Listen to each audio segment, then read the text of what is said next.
can either watch this one, or you can catch yourself back up with the other episodes.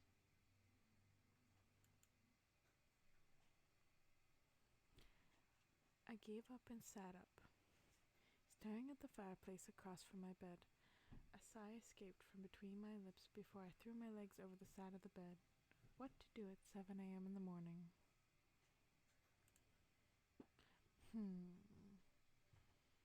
Probably explore the house. Because, we did just get here. I decided it was a good idea to wander around the house. I never really explored it much as a child, so there were bound to be new surprises. Well, come on, feet. Let's go on an adventure. I stood and exited my room, hoping the boys were still asleep. I began to wander the halls to my end of the house, opening each door to find what room each door led to. Quickly, I found an old office. A desk and a chair sat by the far side as a large bookshelf of documents and memorabilia donned its nooks and crannies. There were a couple of pictures of me growing up peeking from the shelf as I walked further into the room. I don't believe I've been in here before. I tried to recall memories of ever seeing this room. I'm curious. I accidentally hit the next one. I do apologize. I gently opened the shelves and any drawers I saw in the room, and a couple of them were books and even sewing kits. I assumed they were used by my grandfather's toys, so I left them alone. One drawer, however, was locked, no matter how many times I pulled. Grr, come on, open. Nothing. It would not budge. The drawer beside it, though, did, revealing a laptop. Why is there a laptop in a drawer? I lifted it from the drawer and carried it over the desk and chair, opening it. It was a high-tech laptop with retina scanner as a pass lock. I was not sure whether or not to try to unlock it or not. I feel like it'd be best to not try because it's a retina lock thing. But I don't remember if we have our grandfather's eyes.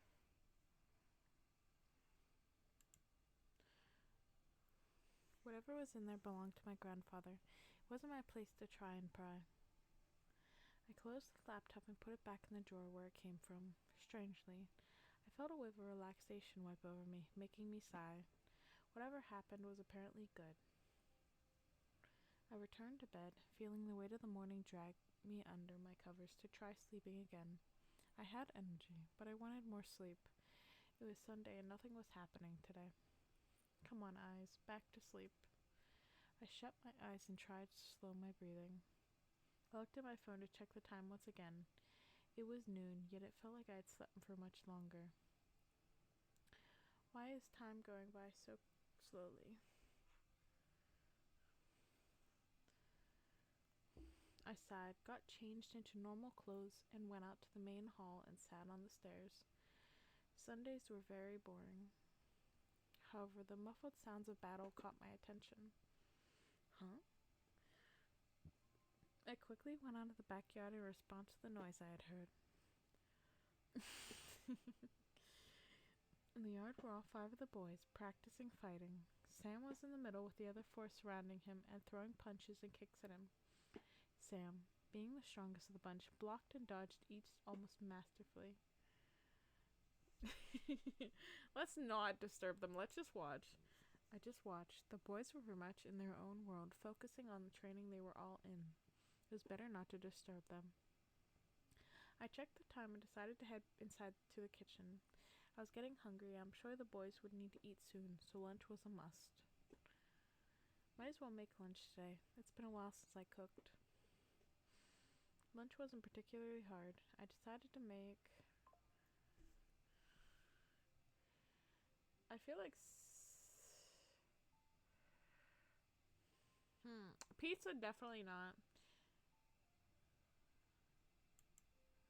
Gotta keep their energy and strength up with protein. I took my time to make almost perfect chicken breasts alongside some rice. Cooking wasn't hard unless you didn't know what you were doing in the first place. I placed the food in the dining room. However, none of the boys were there by the time I brought the final dish out. I carried that dish to the main lobby, catching the boys separating into different rooms of the house. Part of me wanted to go to one in particular. The other part of me wanted to just leave them be and take the food in my hand to my room and eat. Maybe I could go out today while the boys focused on training. I don't remember which one of these I liked. We're gonna go find one of the incubi. But I don't remember which one I liked. I quickly rushed back and grabbed a second food dish before hunting down one of the boys. I couldn't find any of them. I could only shrug, though. They knew where the food was, so I went to my room instead and ate alone in my room. Why does it not give us the option to find them? It's not my problem. I turned on my computer and started to jam to some music as I ate my food. As I ate, I began to think about going out. There were so many places to go, things to do.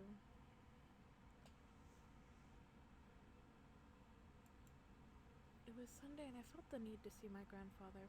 It had been 3 days since he had been buried, and the cemetery was only a short walk away. I decided to see him. I took my time eating and headed out to the street to walk towards the cemetery. It was a good half-hour walk, but it would be a nice stroll. A flower shop was on the way, so I could pick up flowers for his grave. I still felt the string of grief run through my bones, but I knew that it would eventually fade over time. I paused my journey to the cemetery to enter the flower shop, quickly picking a bouquet from the back display case and paying. The bouquet of lilies, please. Thank you. With flowers in hand, I made my way to the large steel gates of St. Joseph's Cemetery. I entered and felt the cold shiver of death run through the air against my skin. Would it always be like this? The cemetery was a final resting place. It wasn't just for mourning or sadness. It was supposed to also be a place for remembrance. I sighed as I walked through the cemetery towards my grandfather's grave. Before I could reach it, though, I noticed a figure standing by the slab. Huh? Who's that? I stopped walking and tried to focus my sight to see who was standing at my grandfather's grave before I approached. I didn't want to interrupt a prayer or anything, but even more I wanted to know who exactly was there. Mom barely considered the idea that it was my father, but it couldn't have been him. Familiar brown hair crowned this person's head instead of the black and gray my father's had. He was vaguely familiar. Andrew? It was indeed Andrew. He was dressed in casual clothes, but he was giving his respects to my grandfather. I was curious as to why. I quietly stepped closer and approached Andrew on the grave, being careful not to scare Andrew. At my footsteps, Andrew turned to see me. Realizing it was me, turned fully to me.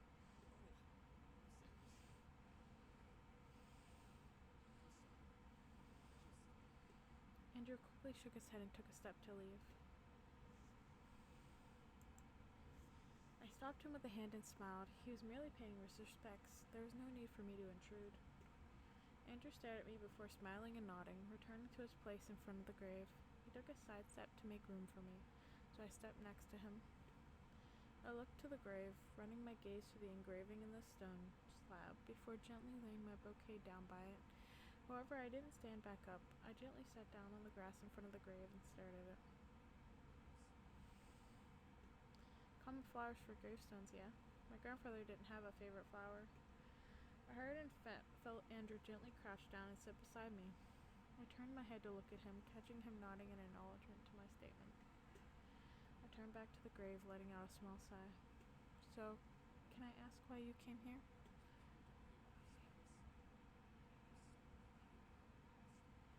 The facial expressions when he talks is funny. I turned my head to him again, confused. Idolized?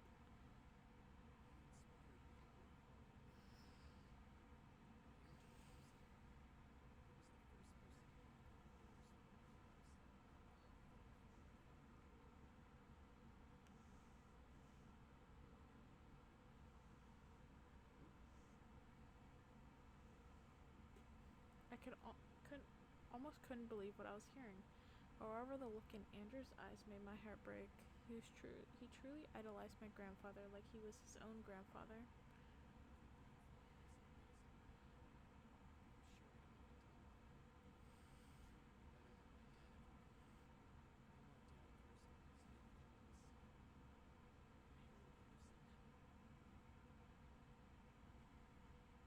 I could practically feel my lips moving in sync with Andrew's as he continued to speak, almost hearing my grandfather speak alongside him in the air.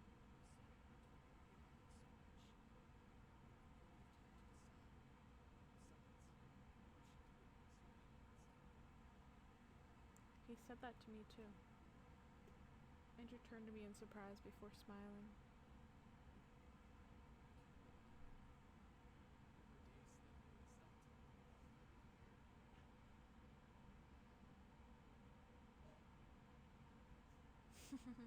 I felt a blush run across my face. What things did he say?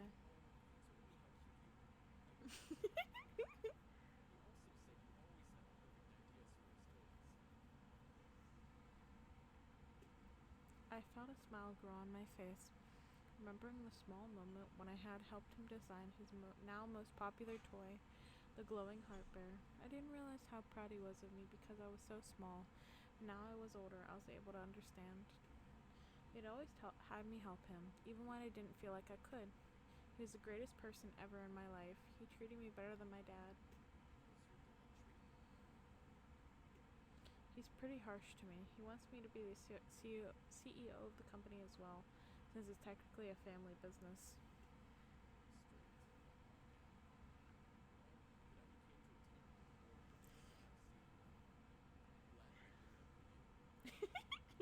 I like Andrew. I couldn't help but raise an eyebrow. Didn't he want the position? Why? Don't you want to be CEO? To my surprise, Andrew shook his head with a goofy smile.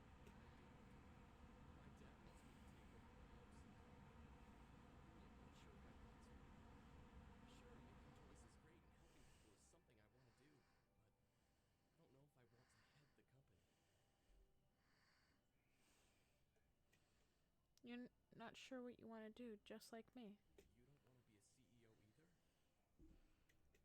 I shook my head. Andrew let off a small laugh.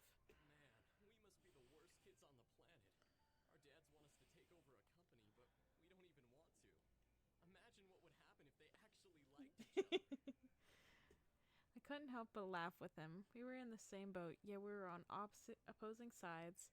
It was like Romeo versus Juliet, two families competing one goal, but the competitors didn't want to even try to reach that goal.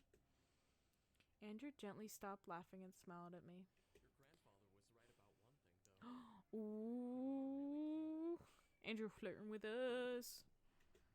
The blush had faded from my face suddenly returned at his words. I looked away from him, making him laugh again.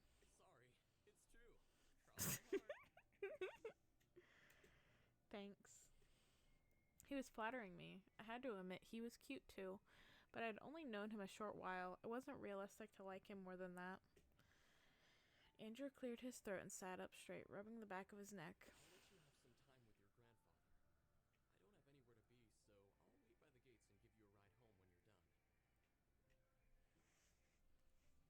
We're saying thank you, man. It was very sweet of him to wait for me, so I accepted his ride home. Andrew smiled before heading back to the gates. I remained with my grandfather.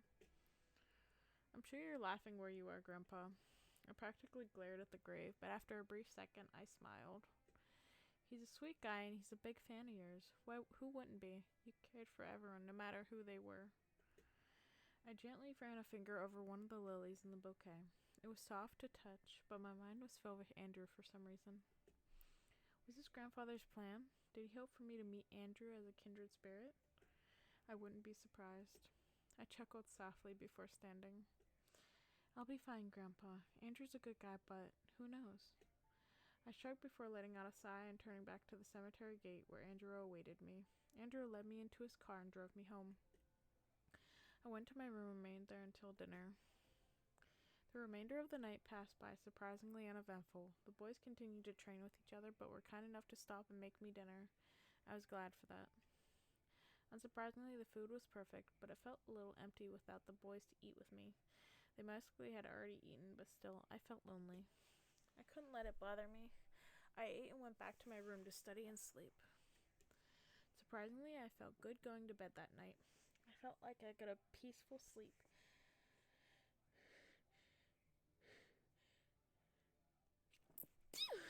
After the previous rough nights I had, I felt good. drifted to sleep and woke up almost flawlessly that next morning. No grogginess, no aches, perfectly energized and bright eyed. Man, how long has been since I got that much good sleep? I looked at my alarm clock. I woke up 10 minutes before my alarm. Well, hey, I must be lucky today. Karma owed me some luck. After all I'd gone through in merely a handful of days, I deserved to get some good luck. Ecstatic for the day ahead, I turned off my alarms before they could ring and got dressed. However, my phone started to quickly buzz from an incoming text. Huh? Who's texting me this early? Yo, Anderson! You're carpooling with us from now on. We're not letting you waste your money on gas. Get ready in 7 seconds. Suzu. I smiled. My friends were the best. I couldn't drive yet and didn't have a car, so it was awesome that my friends would let me carpool. I checked the time, 6:30.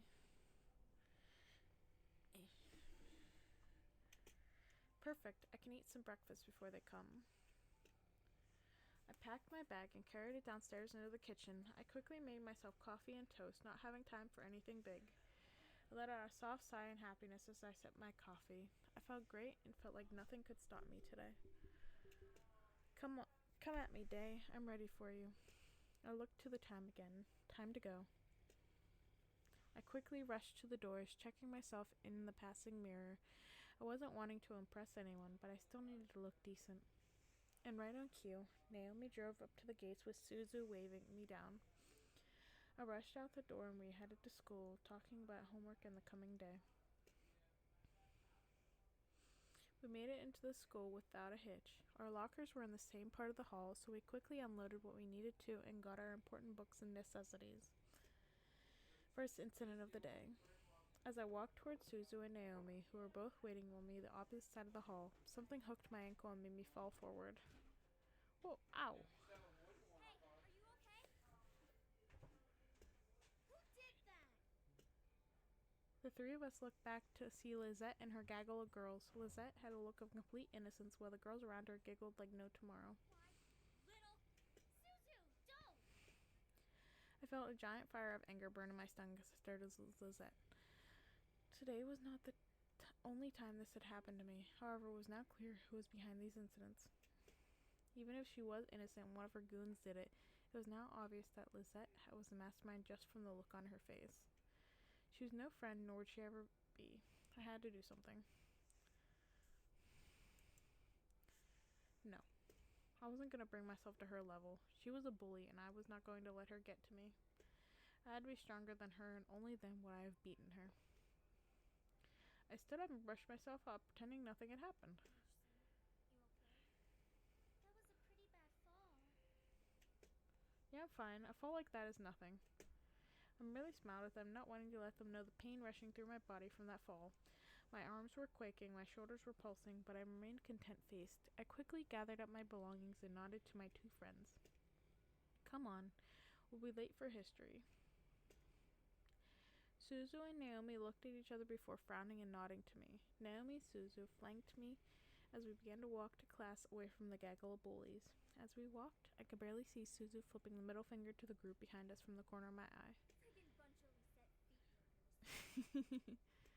That's gross, Suzu. It's true. It's all OMG! Lisette is the best! Let's follow her around because we obviously don't have lives. Naomi and I couldn't help but laugh. The group behind us, however, did not like Suzu's words. At least my dad doesn't screw around in the black market to keep a stupid casino running. Suzu stopped. Naomi and I stopped as well to look back at Suzu, who was completely red in anger. Suzu slowly turned to head to the group, glaring daggers at them. Fuck did you just say? Uh-oh. Suzu gonna go nuclear on them. I had to act fast. I placed my hand on Suzu's shoulder and gripped it tightly, knowing she could try to push my hand away. Suzu, they're not worth it. Let's just go. It's about time you taught them some manners. Suzu! I looked at Lizette and her group. Lizette had a widely amused smile on her face, which irked me to no end. Nevertheless, I knew that fighting wasn't going to get us anywhere. Let's go. Grabbed Suzu by the shoulder roughly, pulling her back to Naomi and me. Suzu tried to step towards the group, but but Naomi held on to her other shoulder. We held on to Susu, who fought against our hands as we marched to class. Surprisingly, the rest of the school day went off without another incident. I went to my classes, had lunch, and was anxious to get home. As the bell rang for school to end, I felt my phone vibrate in my pocket. Huh? A text? From Dad? I'll be picking you up today. Make sure you're ready to go when I get there. Frick you, Dad. That's kind of a surprise. What does her dad want? There must be an ulterior motive here. I quickly headed back to my locker and got my things before waiting for Naomi and Suzu. Hey, are you ready to go? Actually, my dad's picking me up. Really? Okay, I guess that kind of makes sense. We'll drive home together next time. Tell your dad that we got you covered from now on. Yeah, haha, alright. Even while I laughed, something didn't seem right. My dad texted me to say this. Why was he going to pick me up? Had I done something wrong? I didn't know. I waved goodbye to Naomi and Suzu before heading off to the usual spot where my dad picks me up. I took the time to listen to my music while I waited. I needed to go to another Rise of the Phoenix concert. Eventually, I'd played the entire album with no one showing up. What the? Hey, Dad's never late, especially not this late. I quickly dialed my dad's number again, but as soon as I pressed call, it disconnected and read a signal disconnection error message. What the? No signal error? How do I not have a signal? I double checked my phone and saw all 5 bars for signal. He must be in a dead zone. Before I could finish, a group of hands grabbed at my hands, feet, and covered my mouth. What the hell? I screamed into the hands of my mouth, struggled to pull away from the hands grabbing at my limbs. It felt disgusting and scary, feeling their hands on me. I needed it to stop. Hey! What? Oh no! Oh no! Oh no! They've got their hands on me. The voice, which sent a fearful shiver down my spine, whispered in my ear. You're coming with me, Miss Anderson. I couldn't fathom what was happening. Before I knew it, I was blindfolded and my limbs were quickly tied up. I felt myself being carried somewhere and was shoved into something that echoed in the interior of a bus or a van. Doors closed and off I was taken, unsure of where I was going and why. All I knew is that I was in trouble. All I saw was darkness. I felt numb as I was taken to a place I didn't know of. I couldn't even move my lips to scream. Sounds zipped past my ears. First the interior of a car, then the outside, then the echoey space with whispers and cackles of people vibrating through it. Damn, we got taken to an abandoned building. However, the wrap around my eyes was eventually removed from my face and my bonds were cut. It took a while for my eyes to adjust, but I found myself in a warehouse surrounded by devils, including Malix, who was smirking at me. Nicely done. Shit. When they realize you didn't they'll search everywhere. Fuck you, Malix. Malix walked over and set the barrel of his gun against the skin between my eyes. It'll be so funny. Dead body instead. Wait.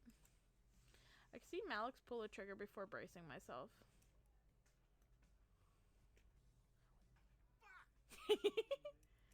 I opened my eyes again to see Malix jamming his finger against the trigger, trying to shoot me to no avail. Well, she either has the barrier spell on her, or you're losing your power. Stop! I'm not losing shit. Spell on her. I felt a wave of relief run through my body. The other devils laughed at Malix, which made him angrier. Shut up! Malix suddenly moved his gun towards a nearby devil and pulled the trigger. I stared wide-eyed as the bullet from Malix's gun rammed itself into the neck of the devil boy. The wound spouted fire and blood, causing the devil to scream and flail in extreme pain before falling limp to the ground. As the body hit the floor, it began to almost deform and melt. Blood and black ash poured out of the wound, and eventually every opening the body had, causing the smell of death to quickly fill the room. I felt like gagging as the body eventually stopped moving. The body became like a deflated balloon, showing me the true nature of Malix's gun. It was now just a pile of blood and skin. The bullet had burned up the muscle, bones, and any structure the body had to give in its form.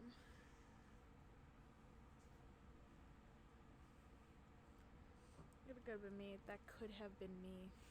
Anyone else wanna laugh at me? Huh? As guards around me shut their mouths, obeying the warning of the obvious master of the space. Alex growled before glaring at me.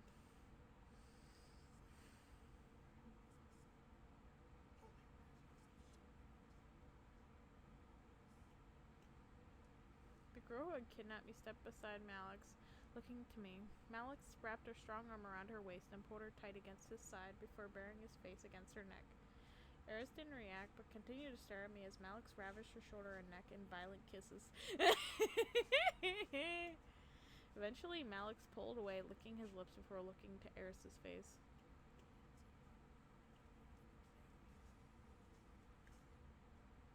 Damn. Without another word, Eris walked around me to find out of my line of sight. As I turned my head to try and follow her, Malix raised his gun to my face once again, forcing me to stop moving.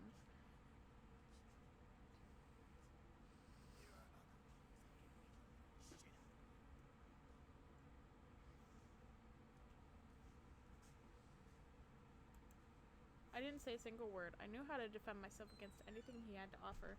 I was slowly losing my fear of him, and it was oddly satisfying. All of a sudden, I felt air escape me and rush behind me, sucked away from me by a mysterious force. It was like a large vacuum was pulling my soul out from my back. What was even worse, that I felt stuck in a place as this was actually happening.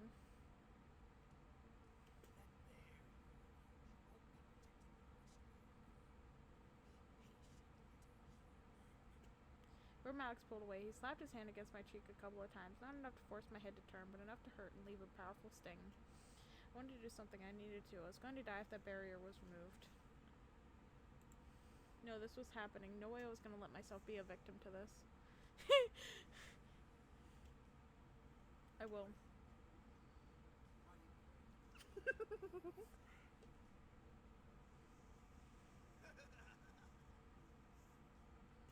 I closed my eyes and took a breath before snapping up to one leg and sweeping my foot across Malix's face.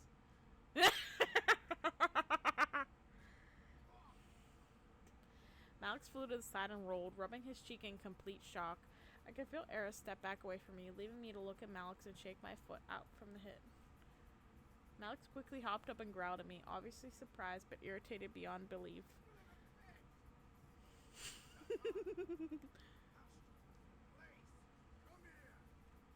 Malix charged me, dropping the gun that would never hurt me to the floor and reaching for my face. However, I quickly crouched down and swept my leg in front of me, knocking Malix down once again. I rolled back away from the fallen devil and glared as I rose back to my feet. Just because I'm a human doesn't mean I can't kick your ass. I placed my hands in front of me before sliding over to Malix and slamming the tip of my foot into his head. One of the devils around us tried to step in, but Eris held out her arm, stopping them.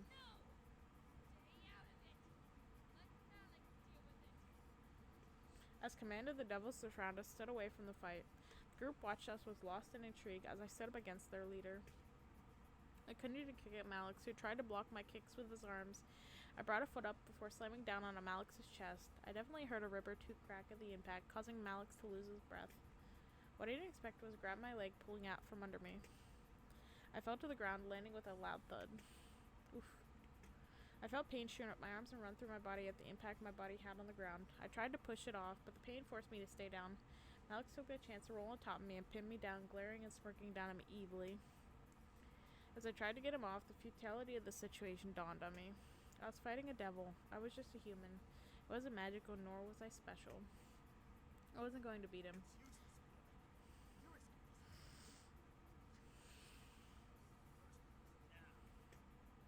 Fear began to consume me.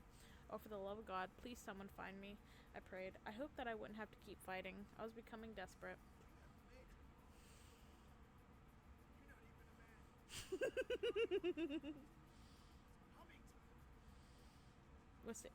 Made everyone in that warehouse drop our fighting faces with the screeching of police sirens coming closer to our location. Malix smirked even wider.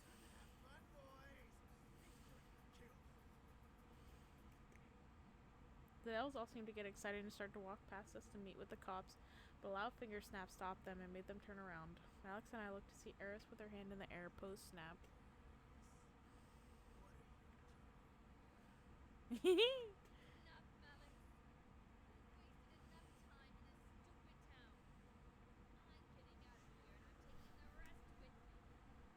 Damn.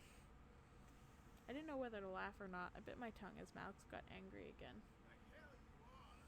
Boys, do as I say, or else. None of the boys moved. Eris snapped her fingers again, causing the boys to rush back past her and out, another way from the warehouse.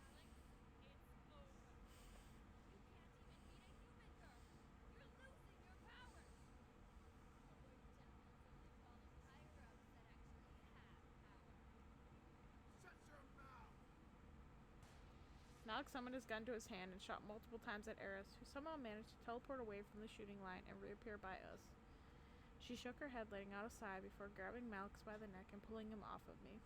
Malix started to choke as Eris stared coldly at him.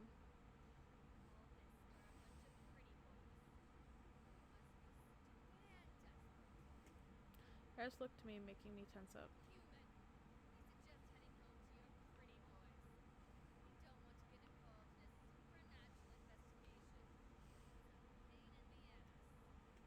She then turned back to Malix, glaring daggers into him as he glared back at her.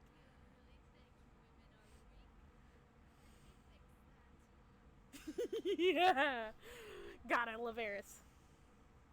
And with that, Eris vanished into the shadows, taking Malix with her. As I was left alone, the police siren stopped. I looked over to the open passage to the incubi with the large police siren megaphone staring at me in surprise. Where is he? He's gone. Eris took him and left. They won't be coming back. It was all so surreal. I was helped by a devil, but I quickly shook off the feeling. I was alive and that was all that mattered. I fought to stay alive, and there I was. The boys tried to question me, but James cleared his throat, catching the attention of his brothers and me. Let's just get you home, miss. I love James. I love James so much. If you love Diabolic Lovers, this is such a good replacement. All together, we began to walk out of the warehouse back home. There was no way in hell anyone was going to find out about this. It was over. Alex was gone and the boys were finally safe.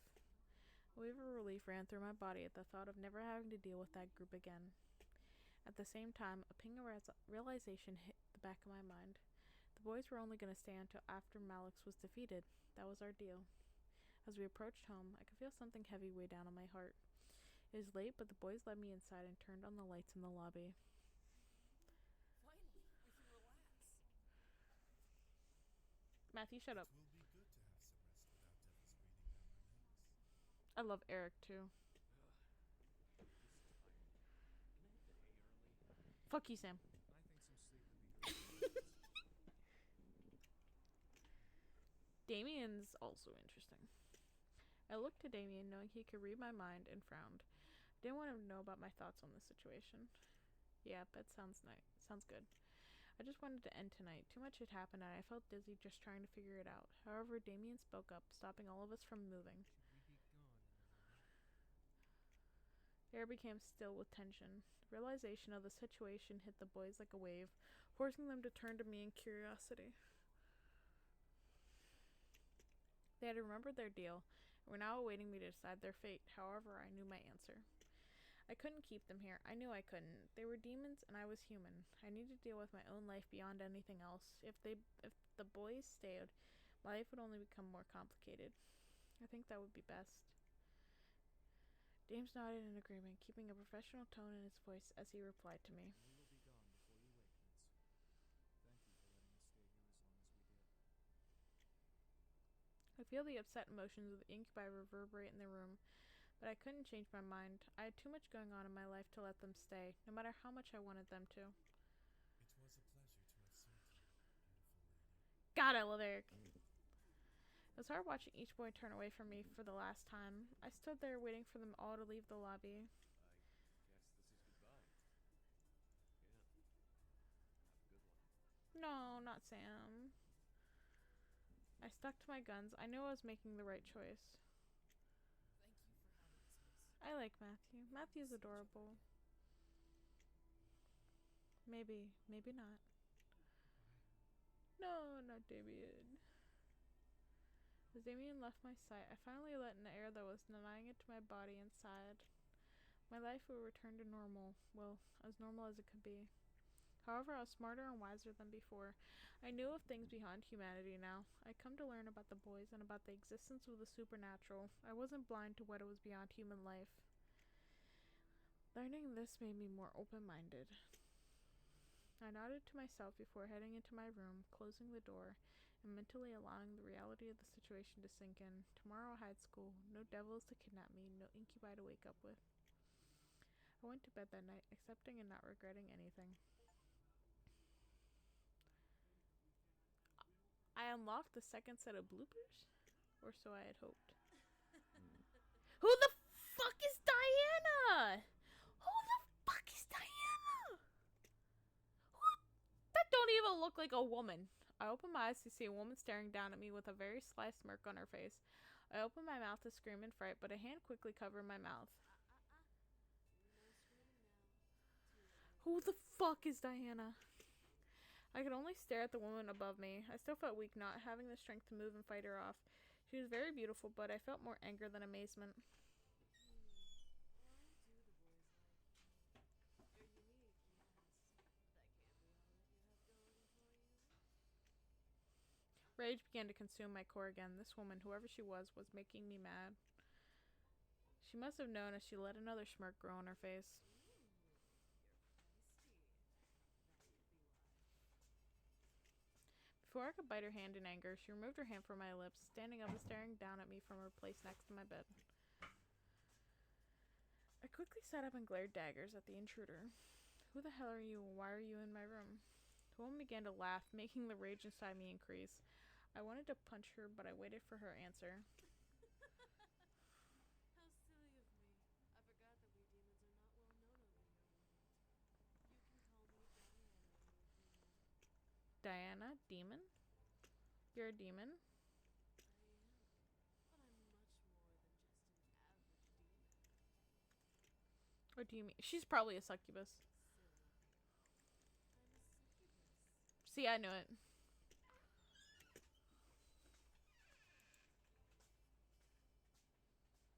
Shit, what did I click? Well, you are pretty.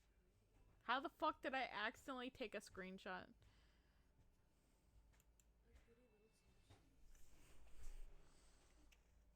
I moved out and stood from the bed, still glaring at Diana.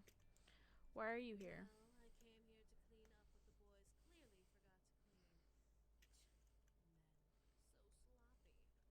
sloppy. What do you mean by that? I mean erasing your memories, sweetie. The woman wasn't serious, was she? She comes in my room and spouts this. This was ridiculous. I began to walk towards my door, wanting to leave the room. The boys could get rid of her. I had no mind about dealing with her myself. The boys are gone, sweetie. I froze in place. What? They were already gone already? No way.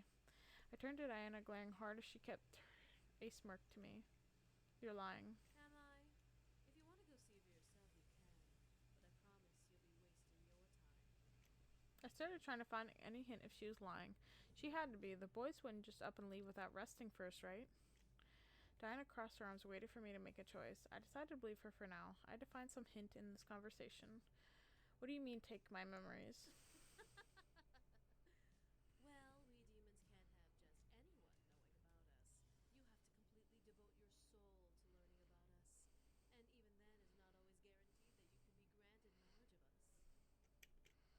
What makes me not deserve to know everything? I was attacked by devils. I found the boys in my house, wounded, and sheltered them. I think I deserve to remember those moments. Diana let out a laugh, running a hand through her hair before looking back to me amused. You were attacked by a gang and were almost killed. You found 5 homeless men and let them stay in your home. There's nothing special about either of these instances. Yes, there was. Human like you can't understand the rules. The boys themselves aren't even aware of the rules. They'll learn soon enough. Diana flipped her hair before looking at me with a stern look. Listen, sweetie. You're not going back to bed or leaving this house with those memories. I'm taking them from you, one way or another. I glared, standing my ground. You're not taking my memories. I'm not letting you take them. And what do you plan to do with them, huh? Tell the press? Gossip to your friends that demons exist? Confess to your parents that you had demon servants and were almost killed by a devil gang? Now she's making me mad. She seriously didn't think I was this stupid. These memories were precious to me, and I wasn't gonna let her win over my mind. Those memories are important to me. I know the other creatures exist. I know the magic exists. I'm more open-minded now. Open-minded or gullible? What did she mean by that? The point of being open-minded was to be open to all thought. How is that anything close to being gullible?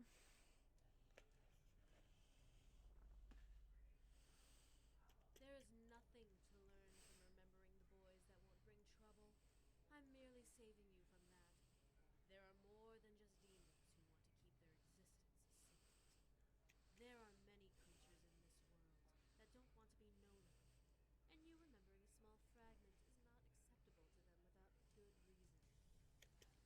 Diana smirked. If you would have kept the boys, or at least had one of them around, they'd be a little more lenient to listen to your pleas. However, you're about to go into tomorrow without any of them around.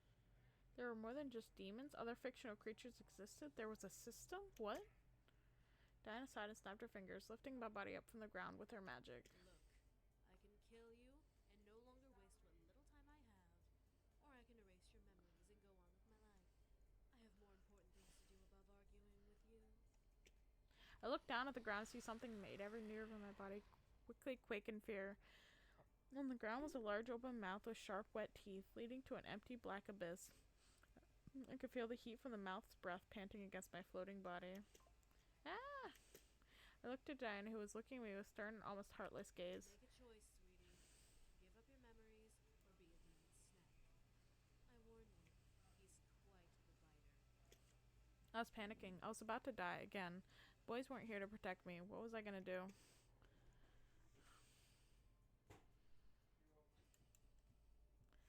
Then I remembered demons have a conscience. They weren't heartless without reason. She could be reasoned with. She seemed like a businesswoman. Wait, What? You're waiting. what about a deal, huh? Diana raised an eyebrow. I was afraid she wasn't the one to listen. What if she was ruthless as I imagined her be? I'm listening. Wait, really? Was she really willing to listen to me? She didn't drop me into the pit of death. She didn't let me out of her spell. Now is a good time to try reason. Those memories are precious to me, but they're not worth me losing my life. Of course. I mean, if I die, people will wonder and try to find explanations to why I died or where I disappeared to. Then just hand over your memories. What if I traded them to you instead? You seem like a reasonable businesswoman, as trade is better than forcing me to give in, right? This was insane. I didn't even know she was willing to listen. She was already had me hanging over a pit of death. The only thing I could hope for was her being forgiving enough to listen to reason. Well, speak your terms. What do you want in exchange? Let out a relieved sigh. She was willing to listen further. What can you give me in return for them? I'm a demon. I can give you anything within reason. Money, men, women. Name it. Just make it worth the price. She could really give me anything? My mind began to wonder, what did I want? Do I want her? Do I want power?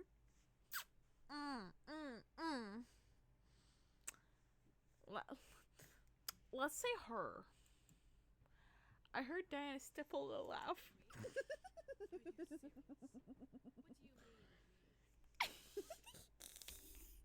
This is such a derpy little thing. I looked at Diana again. She was indeed scary, but she was gorgeous. Somehow she interested me. More so than the boys. I mean, you stayed with me for a little while. I want to get to know you in these roles you're talking about. A human wanting to know more about a demon in the woods. You're really trying to step over your place. Especially if you'll be losing those memories already. I'm serious. I'll give you my memories and energy if you just stay for a couple of days, a day even. It'll be worth it. Completely willingly? Completely willingly. And if you don't fulfill your end of the bargain? Then you can feed me to your pit beast. Did that really slip out of my mouth? Was I really wanting to put my life back on the line again? If it meant keeping my memories for a little longer, then yes. Diana looked to me, scanning my body with her eyes for any signs of pulse and intent. I didn't have any, so Diana sighed and snapped her fingers again. The demon below me vanished, and I was slowly lowered to the ground. I looked at Diana in surprise. You are very lucky demon magic is so finicky. What do you mean? Why do you think demons make deals with humans like you? I wasn't sure. Demons were still new to me. I had stirred stories of people making deals with demons and only ruin coming from it. Diana sighed. It's one thing to take your memories from a creature. It's another for you to willingly give them. We get more for our money.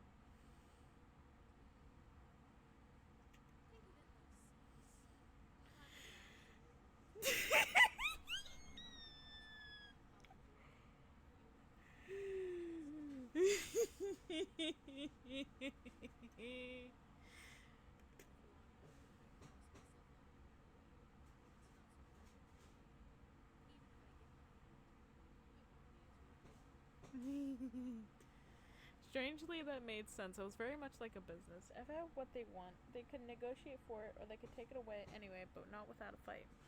Were they all really business oriented? My curiosity about demons grew as I realized what deal I had made. So you'll stay for a couple of days? Yeah, sure, fine. Yes. Diana looked me up and down once again. I felt a little naked all of a sudden under her gaze, but I ignored it as she shrugged. Diana kept her eyes on me, unsure what was going on from the look on her face.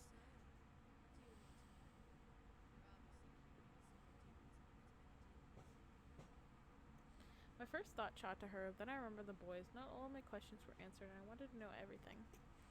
First of all, who exactly are you? Diana chuckled before crossing her arms.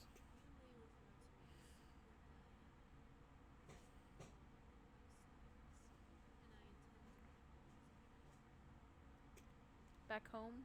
What do you mean, back to the demon world?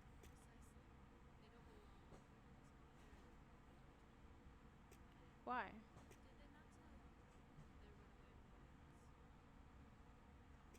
I couldn't believe my ears. What? They were royalty? Why would they run away from royalty? Diana simply smirked at my new surprised face.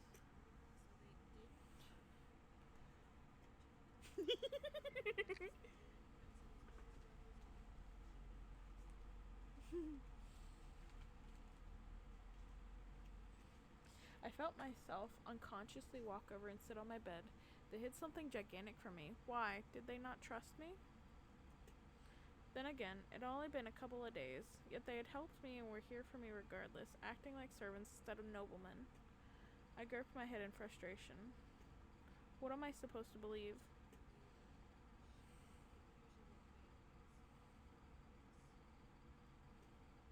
I looked to Diana, who only gave me an almost somber look in return. She was serious about removing my memories, but she would keep her end of the wedding deal until I learned all I could.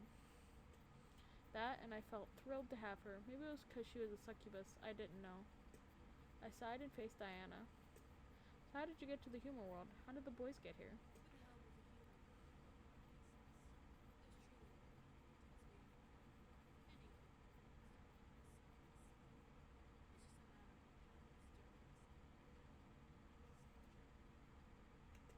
What do you mean?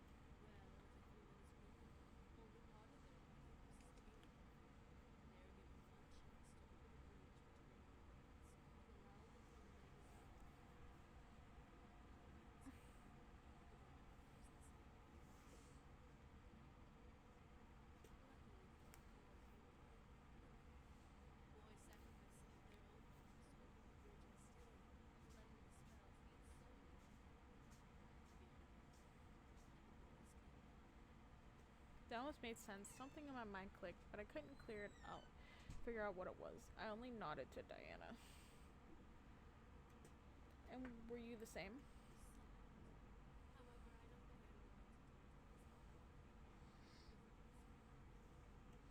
That's not part of the deal.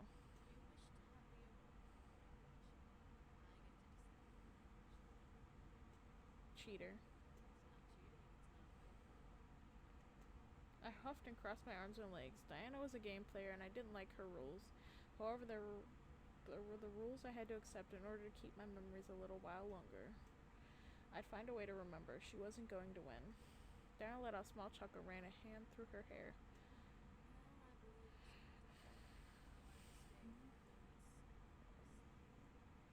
I watched as Diana crossed through my room to the door and opened it. She turned to me with a small wink.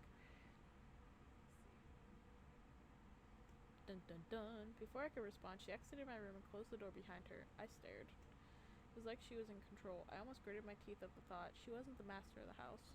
I was. I often crawled back under the covers. How did my life get so complicated? What was going on with me? I must have serious bad luck. I sighed and covered myself in my blankets, wanting tonight to end. I needed tomorrow to come. School would take my mind off things. If school actually happened anyway. I woke that morning minutes before my alarm. I felt slightly groggy, but I didn't exactly feel bad. It was more of a physical exhaustion with mind ready to take on the day. I stretched and quickly changed my clothes before heading downstairs with my bag. I reached the lobby. I stopped and sniffed the sudden new smell in the air. Breakfast? I continued my way to the dining room to see Diana laying out a plate covered in sliced fruit. On the table there was delicious smelling eggs, toast, bacon, ham, veggies, and juice. I felt my mouth salivate. Then I remembered that it was Diana serving breakfast and I shook my head. What are you doing? Breakfast. I didn't know what you meant. At least Diana, actually cared to make breakfast as much as she wants to take our memories. I walked over and scanned the table before giggling. Diana raised an eyebrow at me. And what is so funny? You didn't make everything breakfast related. You forgot a couple of things. Like what? Coffee, pancakes, waffles. Diana looked almost insulted before looking at the table and counting the plates. I laughed harder, making her glare at me. I haven't been with you in a while. Unlike the boys, I like it. As mentioned in the boys, I suddenly remembered them. They treated me like a part of their family, caring for me, making sure I was okay beyond anything else. They were servants to me, and I let them go. I let out a sigh at the memory. Little did they know that I sighed to me the entire time. I shook my head and looked to the table, getting an empty plate and filling it with what I wanted before sitting and eating. Diana remained standing, watching me. I felt almost naked under her gaze, so I looked over, pausing my eating. Aren't you going to eat? I already ate. What did you eat? Do you really wish to know? I kind of feel like we should say no. But also, I kind of want to already know. I want to know more about demons. I want to know more about her. Of course, I said yes. I don't know if we should know. I said, before smirking a bit, reaching into her cleavage, I watched she pulled out a small purple vial. She popped the cork and poured a mere couple sipfuls into her palm before recorking the vial and placing it back in her dress. Diana closed her eyes and closed her hand. What was she doing? This was an odd to watch, yet at the same time was practically at the edge of my seat in curiosity. What was she going to do? Her hand started to open almost like a blossoming flower, revealing a small peach-sized fruit. It was purple and had almost an enchanting smell to it that made my food seem almost disgusting. Plant we call this. Yes! Let me try it. Let me try it. Let me try it. Let me try it. I nodded, staring at the fruit. It looked absolutely glorious and delectable. Resist grabbing on to a chance to try it. Cupping the fruit in both hands and pulling the purple flesh from its fruit, revealing a juicy blackish center, as if it were cut on the inside. Diana pulled out the perfect slice and handed it to me. I must say, you're the first human to I nodded, not pulling my eyes away from the fruit slice in my hand. It was juicy and its clear juice painted over my fingers. I somehow didn't care. Wanted to try it and savor it. I lifted the small slice to my lips and took a small bite, feeling ecstasy run through my mouth. I almost couldn't fight back the moan that was erupting from my throat. It was sweet, yet was slightly tart. It was a perfect combination. At the same time, it felt so unnatural.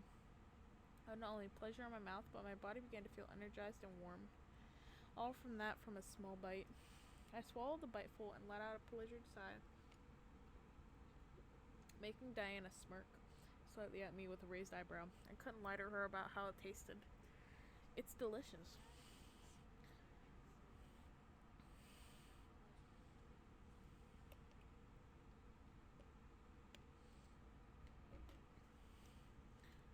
You have a kingdom?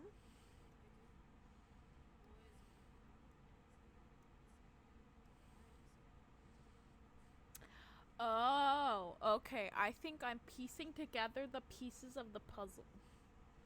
They have puzzled the pieces. I was starting to surprise. She was really a princess? How? She looked so mature. She was more of a queen than a princess. Really? You're a princess? You seem more like a queen. For a split second, I swore I saw Diana blush, but she started to laugh. I shook my head at the thought.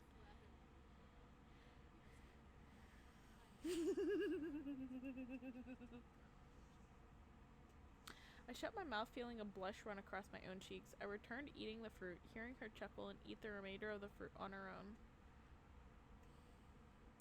Surprisingly, I felt full just with that small slice.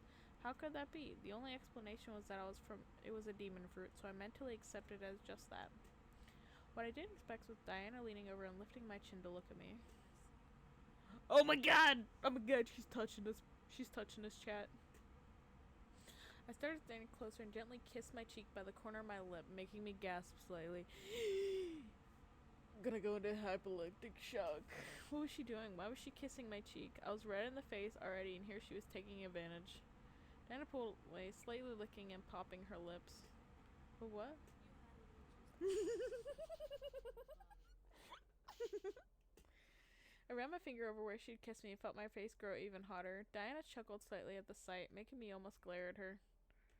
I didn't know if she was flirting with me or trying to embarrass me. Either way, she was winning. Eventually, my alarm started going off, reminding me to be ready for Naomi and Suzu. Right, school was a thing. I sat from my chair, grabbed my bag, walking out of the dining room. And where are you going, might I ask? I have to go to school. I see. I looked at Diana, feeling like she was up to something. She had her arms crossed, looked at me as if I owed her something. What? Well, I don't exactly want you to leave this house with the memories you have. I'd be breaking the rules if I allowed that. But we had a deal. You stay for a day, I keep my memories until you leave. I still have school to go to, though. Then skip school and stay home. What? That, or I go with you. Ooh woo. Diana must go with us. What? Diana's crazy. To suggest going to my school is practically signing a death wish. Everyone asks about her. What would I tell everyone? That's crazy. I can't let you leave this house with those memories unless I'm with you. Rules are rules. See, what we should have done was the second she left our room, make a video on our laptop explaining all of our memories as a backup. What rules? The rules of the world, sweetie. The rules of the worlds? What was she talking about? The rules applies to any magical being that lives in the human world. They were established on a day you humans might know as the birth date of Jesus Christ. What does that mean? Christianity is legitimate? It's a story to some, a religious faith to others. I won't deny or prove a religion exists because that's a human matter. Magical beings, on the other hand, don't pay attention unless they're angels from the world of heaven. My curiosity started pecking at my mind like a frantic bird. I wanted to know more. Diana was giving me answers and I wanted to ask more questions. However, I had to go to school. I was conflicted. Stay, and I'll tell you more of these rules. And if I go? Then I take your memories. Now. I was trapped. There was no way I could bring Diana with me with some repercussion.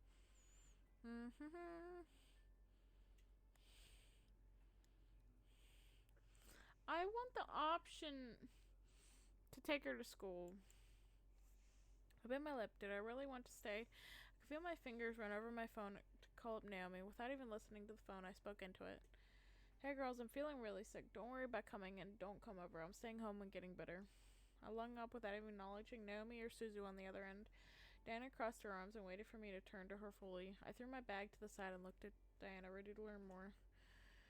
You're going to tell me everything.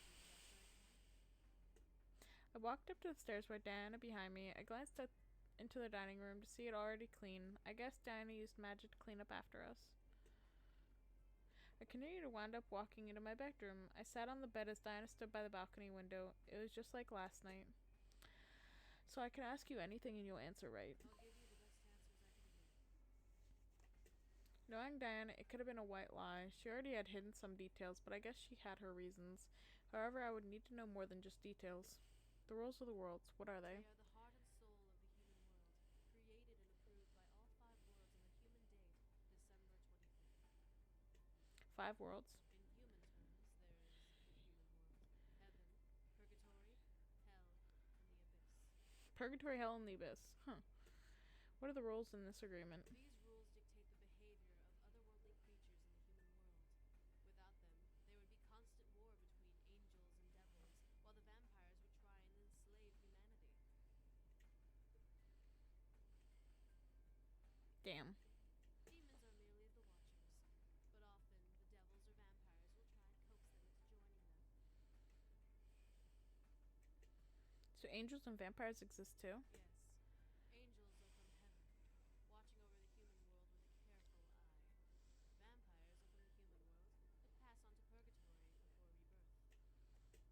stared at my lap. This was all amazing, yet it wasn't satisfying my curiosity. Did I want to know more? Did I want to know just about demons? This all was a huge deal, and I felt both over and underwhelmed. So these rules have rules over humans. If humans can't know about magic at all, Correct. Humans, to the angels, need to remain pure and innocent. So they dictated that humans cannot know of the other worlds or of other beings. The rest of us agreed. Only a select few are allowed to know the truth about us. that's hardly fair, is it? Well, take a look at yourself. You're barely proficient with magic. Your kind is too focused on who will fight the next war or who will screw the next person. I'm sorry to admit this, but humans are the weakest race in the planes of existence. The only ones who truly protect you are angels. I felt angry she made humans sound inferior. Yeah, we had our faults, but it wasn't like any other race were better, right?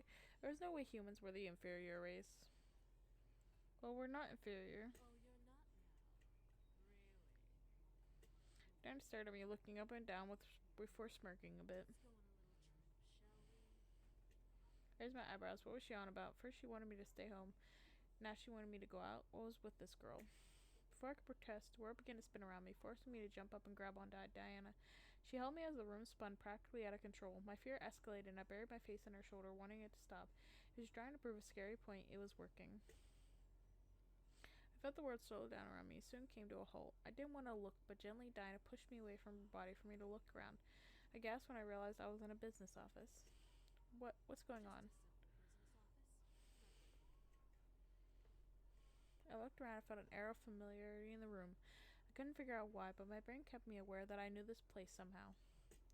I didn't get to think out long. Suddenly a group of businessmen entered the room, stopping at the sight of Diana and me. Who are you two? I froze. What was going to happen? We were going to be thrown out, get into trouble, and I would never be allowed out again. This was a mild nightmare. Diana's giggle stopped my thoughts. I looked to see her smirking at the group of men, a hand in her by her lips. Why? Do you not know who we are? For shame. Diana guided me to a chair and sat me down before sitting on the table. I practically turned red as Diana hiked up her dress where her entire legs slipped out from the slit. She crossed her legs and tossed her hair gently. We are your employers. This lovely lady is the CEO of the company, and I am her personal secretary. You men, however, are late. I stared at Diana and stared down at the group of men like a tigress would her prey. The group collectively began to shuffle in nervousness, surprising me. Were they really believing her lie? How? Diana smiled and lifted her legs slightly, making the men lean in for a possible panty shot. I couldn't help but feel both stunned and slightly jealous. One of you needs to come over here and kiss my foot as an apology. What? I looked at Diana's foot, seeing it gently bob in slight impatience. Was she seriously going to make one of them kiss her foot? They obviously couldn't be that enthralled with her enough to stoop so low. I let my thoughts become destroyed as I watched a man step out from the group nervously and get to his knees in front of Diana. As he gently cradled her foot in his hands, I tensed and held my breath. No way. The man gently kissed over Diana's foot, making almost a sultry sigh escape her lips and sent a shiver down my spine. Diana smirked and leaned back on her hands, looking down at the man before her. Like an obedient servant, the man traveled his kiss to her ankle as Diana let her head fall back with another sigh. Diana, what are you doing? Proving to you how weak the human mind is. Diana raised a hand above her and snapped her fingers, causing the group of ogling men to straighten up like an army of attention. I felt myself tense and catch my breath in response, but I couldn't feel any power over me. Water, massage, another kiss. With each command, a man would separate from the group and fulfill it obediently. I watched as each man became practically a slave to her whim. Diana closed her eyes and let out a pleasured hum, making my spine tingle again. For some reason, this irritated me beyond belief. Watching her be pampered by enthralled men made something crawl in my chest, something dark. I wanted it to stop.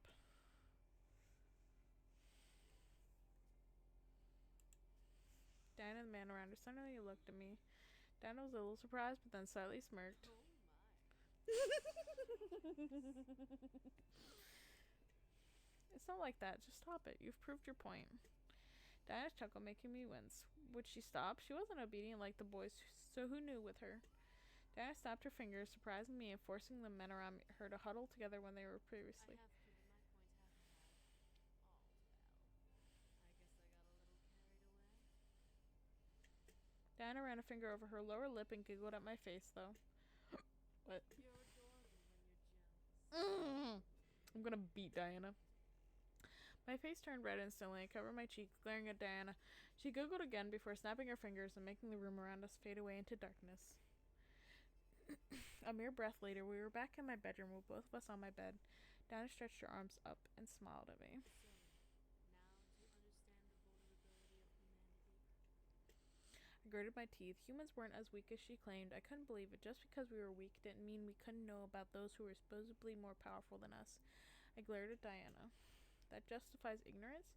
How does that justify ignorance? Ignorance is the only safety humans get to have. If humans were to know about us, do you know what kind of chaos would occur?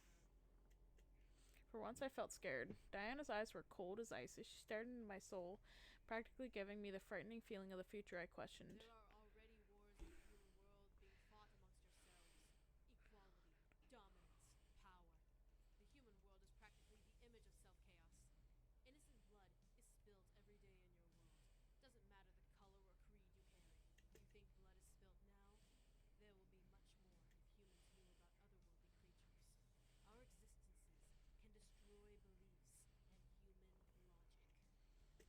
I felt the world around me go dark as I stared at Diana. Sounds of screaming and battle raged around me, but I kept my eyes to the one I could see. Was this an illusion? Was this a trick?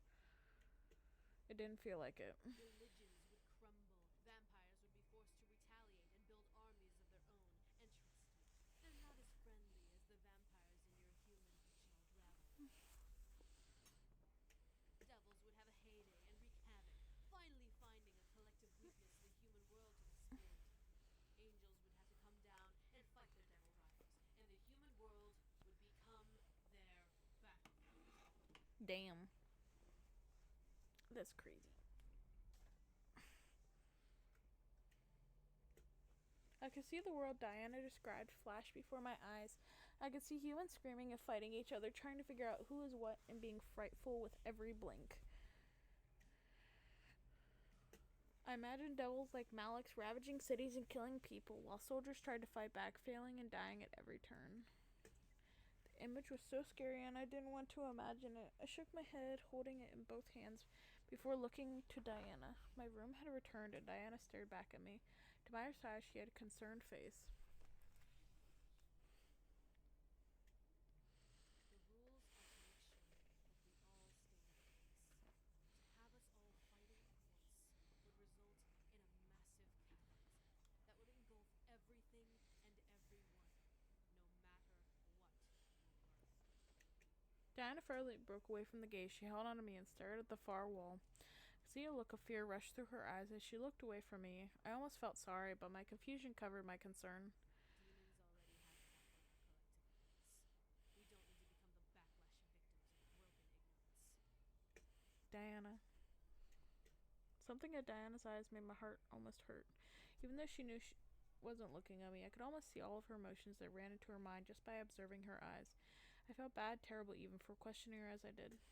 I was only human after all. However, I felt the need to comfort her. Something was going on. Diana was holding it back. Whether or not I learned more by comforting her almost didn't matter. I felt myself gently scoot closer to Diana before laying a hand on hers. Diana stared at me for a brief moment before shaking her head frantically and shutting her eyes tightly. A soft sigh escaped her lips before she looked again at me with almost a new resolve. Fine. I was merely trying to prove my points. Today began filled with Diana teaching me about magic. Even when the day ended, I needed to learn more. I began to crave it. I begged Diana to stay, despite knowing Nardiel. Diana, despite promising only to stay a day, agreed to stay longer to tell me more. Soon days passed, filled with lessons and examples of magic. Knowing I would be missed at school, Diana quickly took care of making sure I wasn't missed. Using a simple spell, as she called it, she created an illusion of me going into my place. It was so real to humans and acted just like me. It was like a ghost to demons. It was like a ghost to demons. Kinda wish I would remember that spell. She told me of vampires. Creatures looked just like humans who had an inner hierarchy. There were 4 types of vampires. All of them were under oath by the rule of the world not to hunt humans. It felt strange, like a fictional novel, but Diana promised me vampires were not like the books. They adapted living with humans, creating a formula that allowed them to walk around during the day. They even had a blood bank as currency and made synthetic blood to quench their thirsts. They had real blood to drink, of course, but they got it either through hospital blood drives or black market means. It was surreal.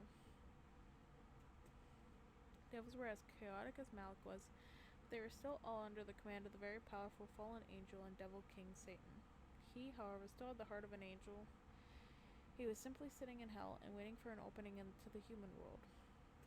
I hope it would never come. Angels, on the other hand, were not as I expected. When I thought of angels, I imagined a beautiful human-looking creatures with wings and halos.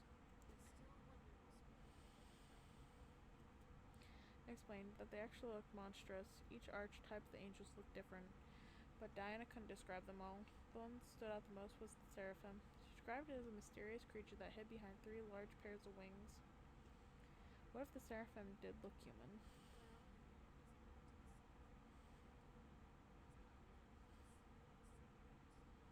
I gulped. It was scary to hear that for some reason. Angels were strict and were not as forgiving as many claimed. According to Diana, they had a love-hate relationship with humans, but they didn't try to dominate us. They only became mediators for the rules of the world. Why not? Why?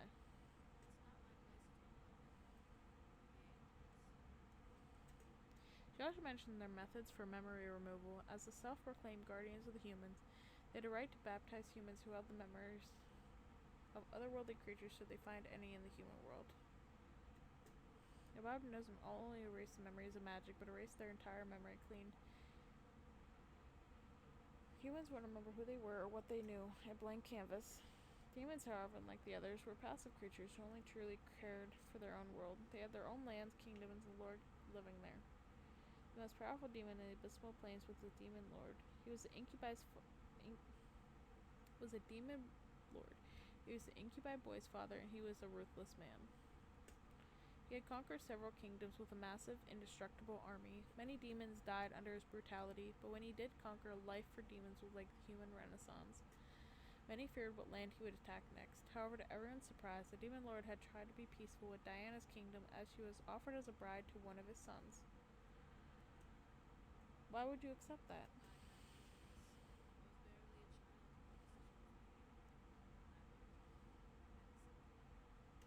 Why, though? How would you know if you would be in love with the guy you married?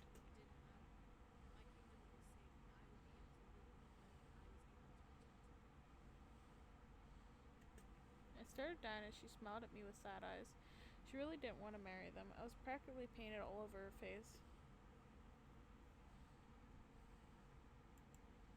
Diana's face shifted to one of surprise as she looked to me. I was being honest, though. She shouldn't have to marry someone to protect a kingdom. It would be safe, yes, but would you be unhappy? Can you live with yourself knowing that?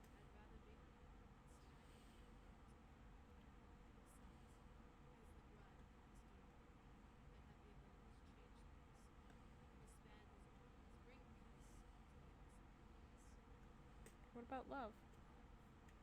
Diana looked at her lap and sighed.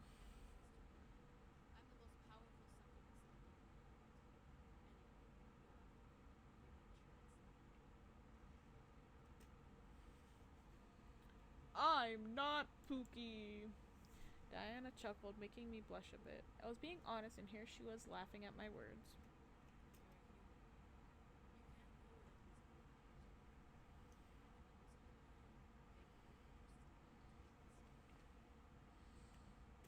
But you're not, are you? Diana then silenced herself. She stared at me, knowing that her silence would give me my answer. I smirked at her. You like me. You like me. You definitely like me. I felt like a tease. She was being nice to me, and wasn't using powers over me because she liked me. It was too obvious. You like me. You like me. You like me.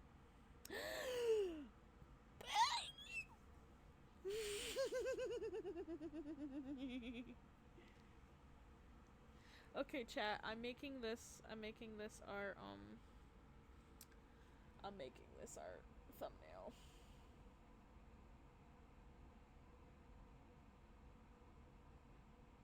That's our thumbnail now. I barely remember what I was saying. Diana remained holding me. I didn't fight. She stared in my soul and I allowed it. I was concerned at the same time. I was intrigued.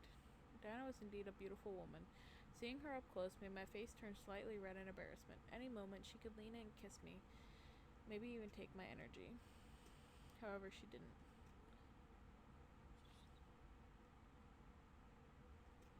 She then released me and stared at me, watching as I stared back at her with a red face. Did I like her? I shook my head. No way, that was impossible. We were just in a business deal, nothing more. I stared at her as I thought. Was there anything else I wanted to know? Memories were forfeit in the end, so everything was up for grabs. Yet I couldn't think of a single question. What was there? All I wished to know? No, there was nothing else I needed to know. I felt satisfied. No, that should be all. Just at the bottom of her dress before smiling at me. Barely noticed how much time had passed between us. It felt like forever, yet I enjoyed learning more. I felt bad that I had to lose my memories. However, that was the deal, and according to Diana, demons never go back on their word.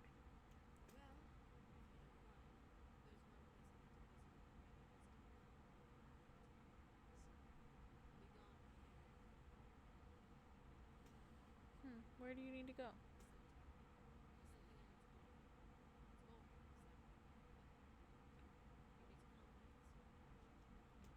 Why'd she need to go to the cemetery? Did she have a human friend she needed to say goodbye to? Did she have to meet with another demon?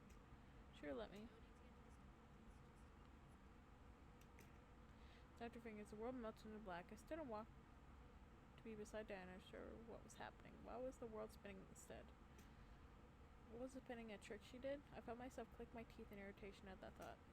Soon the world grew back to color, and we were standing in a field I somehow recognized. I looked down and regretted it. At our feet was grandfather's gravestone. It was untouched and as clean as when I last remembered seeing it. Why were we here? Here? I heard Diana muttered a small incantation under her breath.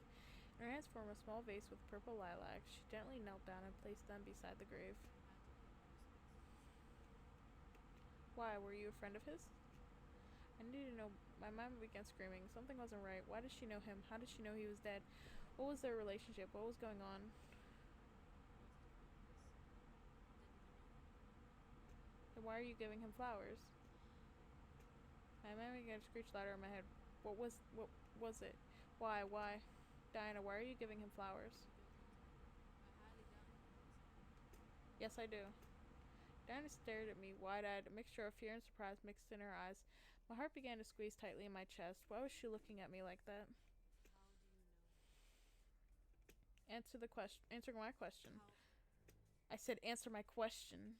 I couldn't hold in my voice. I needed to hear her answer, and I didn't want to hear anything else. Anything other than her answer would infuriate me. Diana looked at the grave and letting out a small sigh. My heart tightened further. Answer me. I needed the answer. This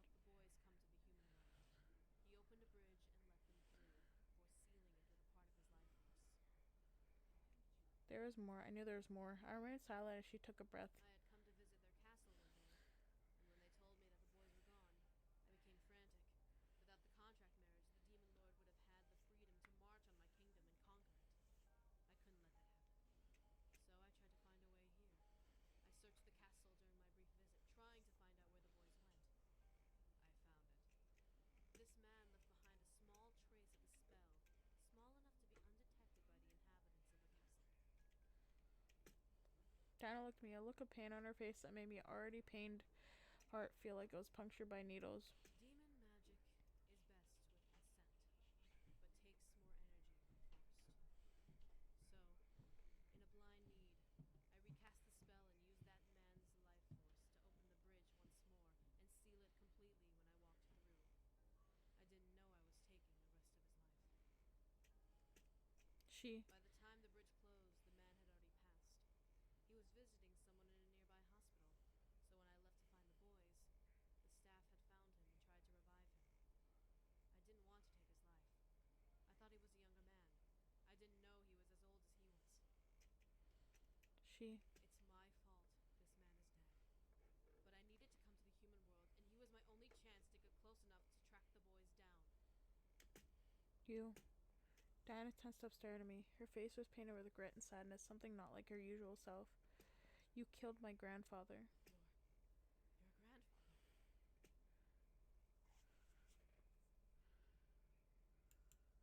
I needed to leave. I needed to go. I quickly turned and ran, hearing Diana call out for me from behind. And I didn't look back. I couldn't look back. She started all this. She was the one who turned my world upside down. She was the reason for this chaos I was in. She took my grandfather away. I ran through the gates of the cemetery and through the streets to my house. This time the world was in slow motion. I was the only one going to fast forward. I didn't care what was going on around me. I just needed to run. My heart began to freeze in my chest, painted by a feeling of needles, knives piercing through it. Tears were running down my face that I knew where I was running. I ran through the front gates of my house and sprinted inside. I zipped up the stairs and ran into my room. As I slammed the door behind me, I began to weep violently. I leaned against the door and slid to the ground crying. My world was crumbling and I didn't like it. My world was broken apart and I didn't want it.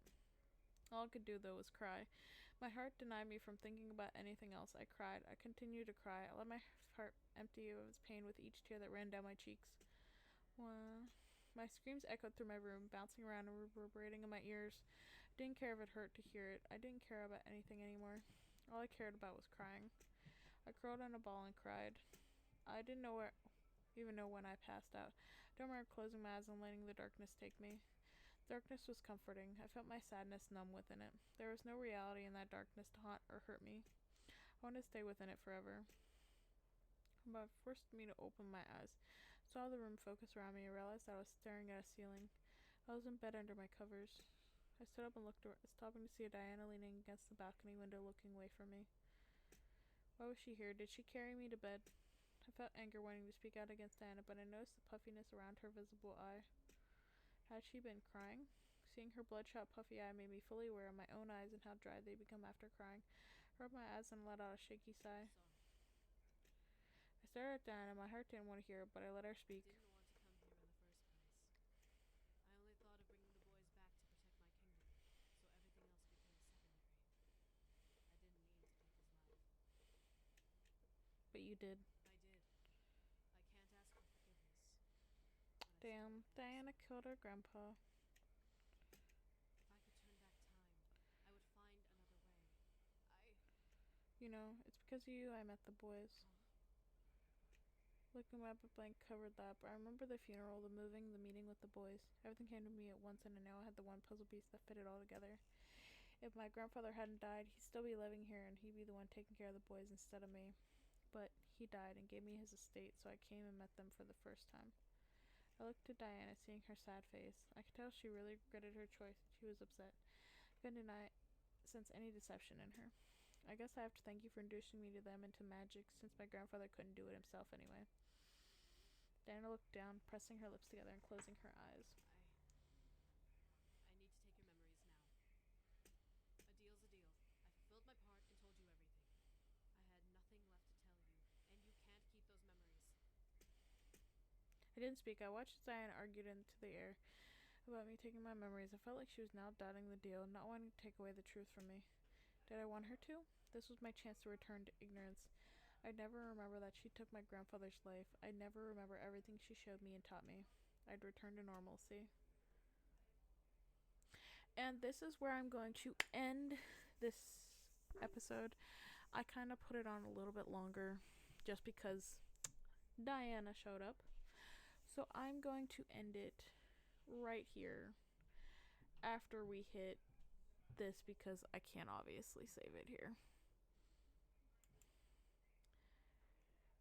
Stared at me, almost a look of despair on her face. I, however, kept my eyes on her.